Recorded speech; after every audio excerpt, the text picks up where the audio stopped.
शांति। आज 6 जुलाई 2024 की बाबा की साकार मुरली है। मुरली के महावाक्य हैं, मीठे बच्चे, बाप की याद से बुद्धि स्वच्छ बनती है, दिव्य गुण आते हैं। इसलिए एकांत में बैठ अपने आप से पूछो कि दैवी गुण कितने आए हैं।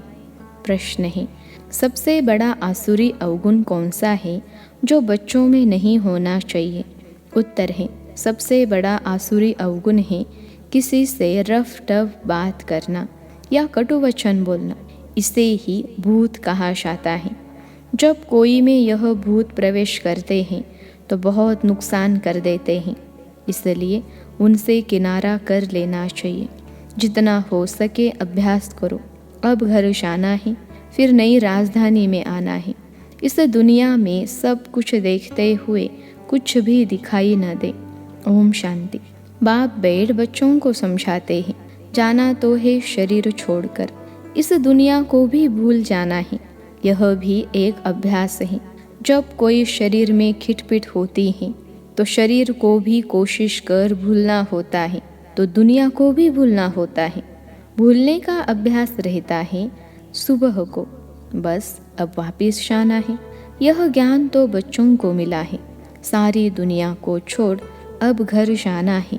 जास्ती ज्ञान की तो दरकार नहीं रहती। कोशिश कर उसी धुन में रहना है। भल शरीर को कितनी भी तकलीफ होती है, बच्चों को समझाया जाता है कैसे अभ्यास करो, जैसे कि तुम हो ही नहीं। यह भी अच्छा अभ्यास है। बाकी थोड़ा समय है, जाना है घर। फिर बाप की मदद है या इनकी अपनी मदद है?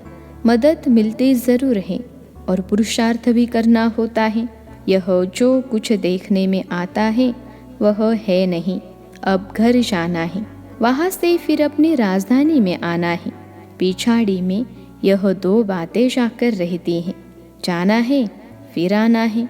देखा जाता है इस याद में रहने से शरीर के रोग जो तंग करते हैं वह भी ऑटोमेटिकली ठंडे हो जाते हैं। वह खुशी रह जाती है। खुशी जैसी खुराक नहीं, इसलिए बच्चों को भी यह समझाना पड़ता है। बच्चे, अब घर चलना है, स्वीट होम में चलना है। इस पुरानी दुनिया को भूल जाना है। इसको कहा जाता है याद की यात्रा। अभी ही बच्चों को मालूम पड़ता है। बाप कल्प कल्प आते हैं, यही सुनाते हैं, कल्प बाद फिर मिलेंगे। बाप कहते हैं, बच्चे, अभी तुम जो सुनते हो फिर कल्प बाद भी यह सुनेंगे। यह तो बच्चे जानते हैं। बाप कहते हैं, हम कल्प कल्प आकर बच्चों को मार्ग बताता हूँ। मार्ग पर चलना बच्चों का काम है। बाप आकर मार्ग बतलाते हैं, साथ में ले जाते हैं। सिर्फ मार्ग नहीं बताते, लेकिन साथ में ले भी जाते हैं। यह भी समझाया जाता है, यह जो चित्र आदि हैं पिछाड़ी में कुछ भी काम नहीं आते। बाप ने अपना परिचय दे दिया है। बच्चे समझ जाते हैं बाप का वर्षा बेहद की बादशाही है। जो कल मंदिरों में जाते थे, महिमा गाते थे इन बच्चों यानी लक्ष्मी नारायण की, बाबा तो इन्हों को भी बच्चे बच्चे कहेंगे ना, जो उन्हों के ऊंच बनने की महिमा गाते थे, अब फिर ऊंच बनने का पुरुषार्थ करते हैं। शु बाबा के लिए नई बात नहीं, तुम बच्चों के लिए नई बात है। युद्ध के मैदान में तो बच्चे हैं, संकल्प विकल्प भी इन्हें तंग करेंगे। यह खांसी भी इनके कर्म का हिसाब किताब है, इनको भोगना है। बाबा तो मौज में है, इनको कर्मातीत बनना है। बाप तो है ही सदा कर्मातीत अवस्था में। हम तुम बच्चों को माया के तूफान आदि कर्म भोग आएंगे, यह समझाना चाहिए। बाप तो रास्ता बताते हैं, बच्चों को सब कुछ समझाते हैं। इस रथ को कुछ होता है तो तुमको फीलिंग आएगी कि दादा को कुछ हुआ है, बाबा को कुछ नहीं होता, इनको होता है। ज्ञान मार्ग में अंधश्रद्धा की बात नहीं होती। बाप समझाते हैं, मैं किस तन में आता हूँ। बहुत बच्चों के अंत के पतित तन में मैं प्रवेश करता हूँ। दादा भी समझते हैं, जैसे और बच्चे हैं मैं भी हूँ। दादा पुरुषार्थी है, संपूर्ण नहीं है। तुम सब प्रजापिता ब्रह्मा के बच्चे ब्राह्मण पुरुषार्थ करते हो विष्णु पद पाने। लक्ष्मी नारायण कहो, विष्णु कहो, बात तो एक ही है। बाप ने समझाया भी है, आगे नहीं समझते थे। न ब्रह्मा विष्णु शंकर को न अपने आप को समझते थे। अभी तो बाप को ब्रह्मा विष्णु शंकर को देखने से बुद्धि में आता है, यह ब्रह्मा तपस्या करते हैं, यही सफ़ेद ड्रेस है। कर्मातीत अवस्था भी यहाँ होती है। इन एडवांस तुमको साक्षात्कार होता है। यह बाबा फरिश्ता बनेंगे। तुम भी जानते हो, हम कर्मातीत अवस्था को पाकर फरिश्ता बनेंगे नंबरवार। जब तुम फरिश्ते बनते हो तब समझते हो कि अब लड़ाई लगेगी, मिरुआ मौत। यह बहुत ऊंच अवस्था है। बच्चों को धारणा करनी है। यह भी निश्चय है कि हम चक्र लगाते हैं और कोई इन बातों को समझ न सके। नया ज्ञान है और फिर पावन बनने के लिए बाप याद सिखलाते हैं। यह भी समझते हो, बाप से वर्षा मिलता है। कल्प कल्प बाप के बच्चे बनते हैं। 84 का चक्र लगाया है। कोई को भी तुम समझाओ, तुम आत्मा हो। परमपिता परमात्मा बाप है। अब बाप को याद करो तो उनकी बुद्धि में आएगा, दैवी प्रिंस बनना है तो इतना पुरुषार्थ करना है, विकार आदि सब छोड़ देना है। बाप समझाते हैं, बहन भाई भी नहीं, भाई भाई समझो और बाप को याद करो तो विकर्म विनाश होंगे और कोई तकलीफ नहीं है। पिछाड़ी में और कोई बातों की दरकार नहीं रहेगी। सिर्फ बाप को याद करना है, आस्तिक बनना है, ऐसा सर्वगुण संपन्न बनना है। लक्ष्मी नारायण का चित्र बड़ा एक्यूरेट है। सिर्फ बाप को भूल जाने से दैवी गुण धारण करना भी भूल जाते हैं। बच्चे एकांत में बैठ विचार करो, बाबा को याद करके हमको यह बनना है, यह गुण धारण करना है।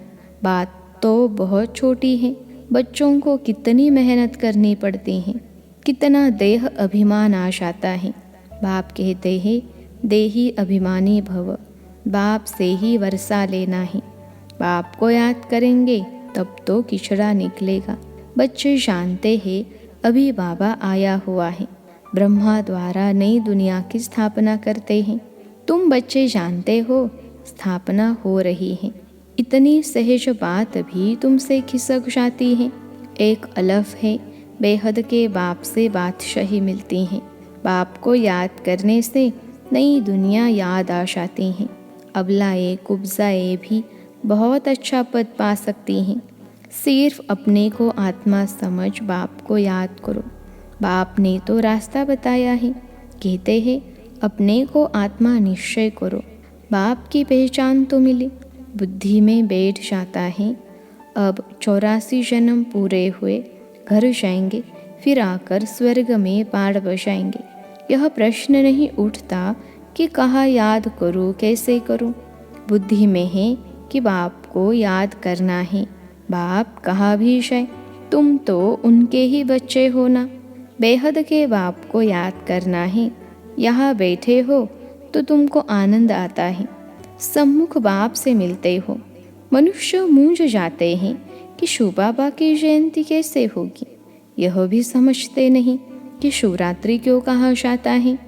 श्री कृष्ण के लिए समझते हैं ना, रात को जयंती होती है, परंतु इस रात्रि की बात नहीं। वह आधा कल्प की रात पूरी होती है, फिर बाप को आना पड़ता है नई दुनिया की स्थापना करने। है बहुत सहज, बच्चे खुद समझते हैं सहज हैं। दैवी गुण धारण करने हैं, नहीं तो 100 गुना पाप हो जाता है।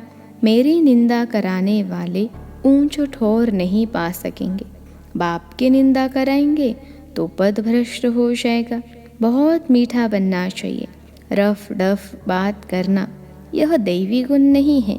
समझना चाहिए यह आसुरी अवगुण है। प्यार से समझाना होता है, यह तुम्हारा दैवी गुण नहीं है।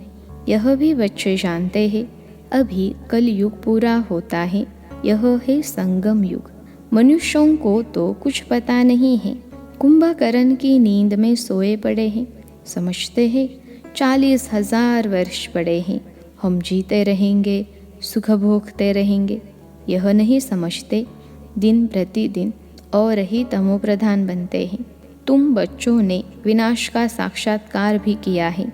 आगे चलकर ब्रह्मा का, श्री कृष्ण का भी साक्षात्कार करते रहेंगे। ब्रह्मा के पास जाने से तुम स्वर्ग का ऐसा प्रिंस बनेंगे। इसलिए अक्सर करके ब्रह्मा और श्री कृष्ण दोनों के साक्षात्कार होते हैं। कोई को विष्णु का होता है, परंतु उनसे इतना समझ नहीं सकेंगे।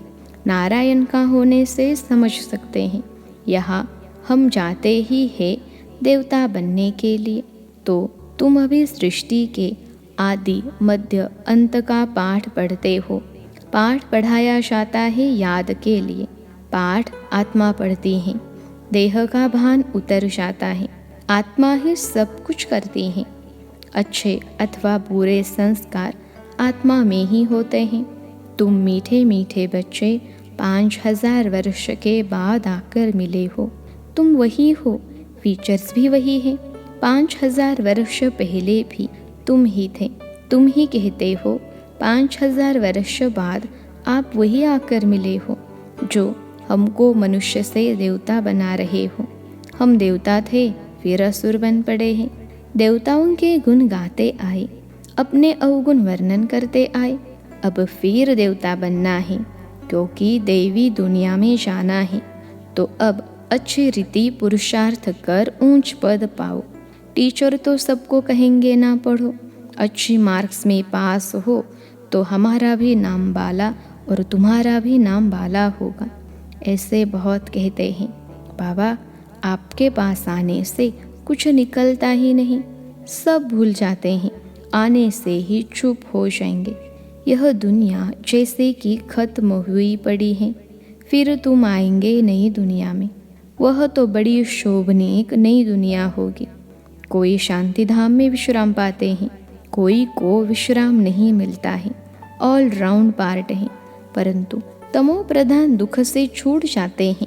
वहाँ शांति सुख सब मिल जाता है। तो ऐसे अच्छी रीति पुरुषार्थ करना चाहिए। ऐसे नहीं कि जो नसीब में होगा, नहीं, पुरुषार्थ करना चाहिए।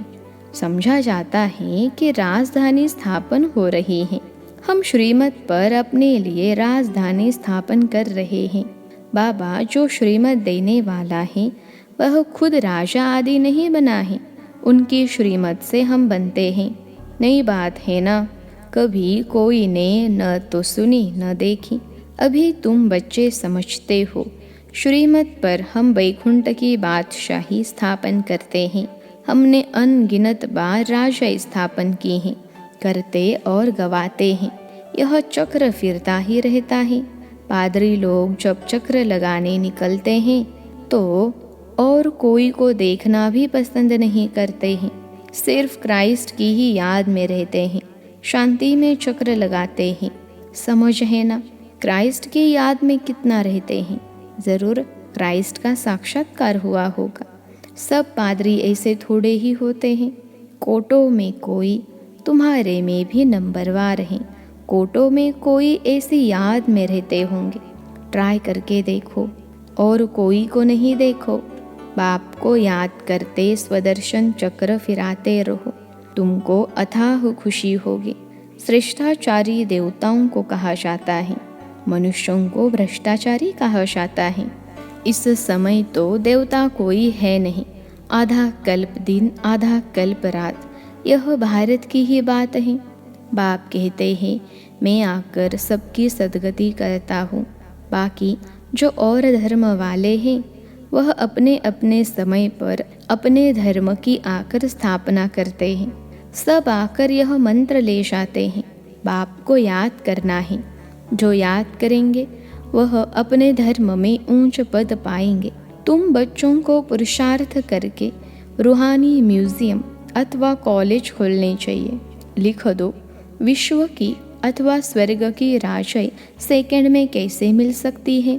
आकर समझो, बाप को याद करो तो बैकुंठ की बादशाही मिलेगी।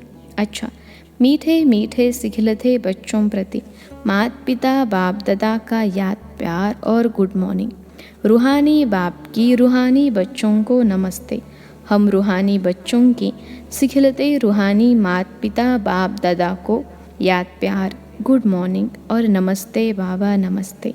धारणा के लिए मुख्य सार। पहली पॉइंट है, चलते फिरते एक बाप की ही याद रहे और कुछ देखते हुए भी दिखाई न दे, ऐसा अभ्यास करना है। एकांत में अपनी जांच करनी है कि हमारे में दैवी गुण कहाँ तक आए हैं। दूसरी पॉइंट है, ऐसा कोई कर्तव्य नहीं करना है जिससे बाप की निंदा हो। दैवी गुण धारण करने हैं। बुद्धि में रहे, अभी घर जाना है, फिर अपनी राजधानी में आना है। आज का वरदान है, सेवाओं में शुभ भावना की एडिशन द्वारा शक्तिशाली फल प्राप्त करने वाले सफलता मूर्त भव। सेवाओं में शुभ भावना की एडिशन द्वारा शक्तिशाली फल प्राप्त करने वाले सफलता मूर्त भव। विश्लेषण है, जो भी सेवा करते हो उसमें सर्व आत्माओं के सहयोग की भावना हो, खुशी की भावना व सद्भावना हो तो हर कार्य सहज सफल होगा। जैसे पहले ज़माने में कोई कार्य करने जाते थे तो सारे परिवार की आशीर्वाद लेकर जाते थे, तो वर्तमान सेवाओं में यह एडिशन चाहिए। कोई भी कार्य शुरू करने के पहले सभी की शुभ भावनाएं शुभ कामनाएं लो, सर्व की संतुष्टता का बल भरो, तब शक्तिशाली फल निकलेगा। आज का स्लोगन है, जैसे बाप जी हाजिर कहते हैं वैसे आप भी सेवा में जी हाजिर जी हजूर करो तो पुण्य जमा हो जाएगा। जैसे बाप जी हाजिर कहते हैं वैसे आप भी सेवा में जी हाजिर जी हजूर करो तो पुण्य जमा हो जाएगा। अच्छा, ओम शांति।